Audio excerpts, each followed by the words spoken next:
What's up mga Kulas Pro ko yan? Kumusta po kayo yan? Kumusta po ating mga subscriber? Maraming salamat po sa walang sawa yung suporta kay Kulas Pro ko yan. Counting tips lang mga kakulas. Yung tag-init, siyempre kailangan natin paraan para maibsan hindi magka-headstroke ang ating mga manok sa ating mga backyard. Yan. Ganito lang ginagawa natin mga kulas. Kita nyo yung mga scratch pin na yan. Scratch pin na to, sa umaga binabasa natin ang tubig yan bago tayo muli malis papuntang trabaho. Yan. Tapos yung nilalagay natin dito yung stag natin, pinapaliguan natin sa umaga, fresh water lang. Araw-araw pa natin ginagawa yan para iwas tayo. Ito yung basa pa rin. Isa pa, painuman nila. Bakainan niya, no? Nakalagay. Para hindi direktang tatama yung init dun sa painuman at sa pakainan nila. Yan, nakita niyo. Ngayong hapon, naglabas tayo ng ating mga inahin. Pinagpalitan tayo. Nakita niyo yan, no? Oh. Tapos, halimbawa, may mga aso kami dito. Minsan, yung patukan na natitira ng ating mga manok, hindi na makakain, di ba? Ganito ang style natin dito sa ating muling backyard, mga Kulas Pro ko. Yan, lahat yan. Ngayong hapon, pag maaga tayo nakakarating, yan, ilalabas natin yung ating mga inahin. Nandun sa kanilang mga condominium. Puro babae. Tapos sa umaga, ibabalik natin dito. Bago natin ibalik yung ating mga inahin, yan, binabasa din natin yan. Kilikili, paan nila, mukha nila musa natin.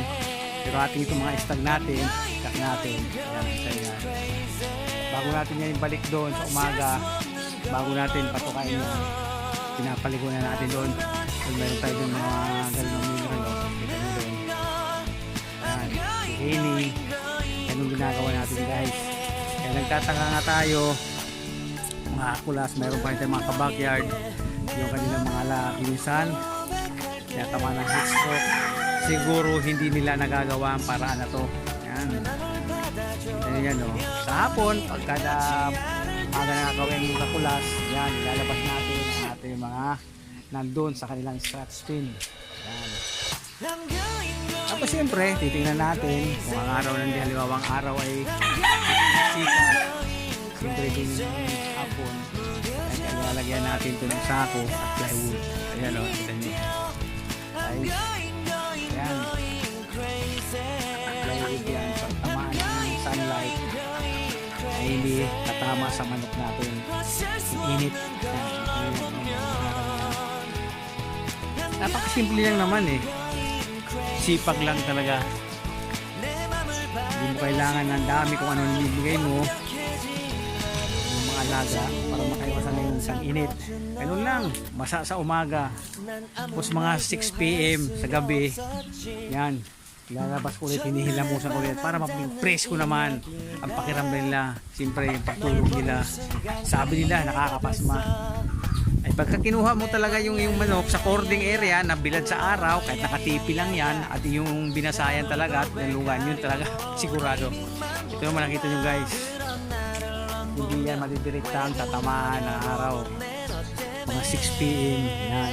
Tapos pagdating ko, mga 5:30 dating ako, mga 6 PM, yung hapon naman sinilis ko napapatuan yan. Kaya sipag lang talaga, hinamutan natin sila. Yan, linalabas natin kada dating natin dito at medyo madilim na, linalabas ko pa rin yan.